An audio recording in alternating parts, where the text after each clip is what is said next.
के सिलसिले को आगे बढ़ाते हैं और अब आपको बताते हैं कि शाह महमूद कुरैशी को अडियाला जेल से रिहा होते ही GHQ हमला केस में गिरफ्तार कर लिया गया है। वाइस चेयरमैन PTI को रावलपिंडी पुलिस ने हिरासत में ले लिया। कमिश्नर रावलपिंडी ने शाह महमूद कुरैशी की नज़रबंदी का हुक्म वापस ले लिया है।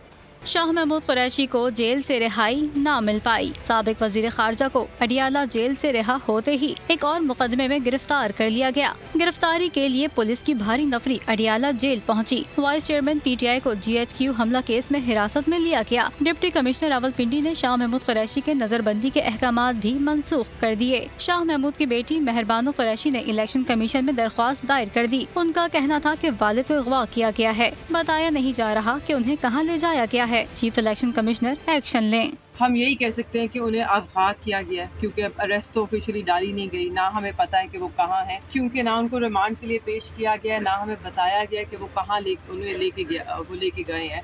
हम यहाँ पे उनके पास यही दरख्वास्त लेके आए हैं कि एक तो इस पे एक्शन ले। सुप्रीम कोर्ट ने साइफर केस में वाइस चेयरमैन PTI की जमानत मंजूर की थी। गुज़िश्ता रोज ऑफिशियल सीक्रेट एक्ट अदालत ने शाह महमूद कुरैशी की रिहाई की रूपकार जारी की थी। सब्सक्राइब करें और बेल दबाएं ताकि कोई खबर रह न जाए।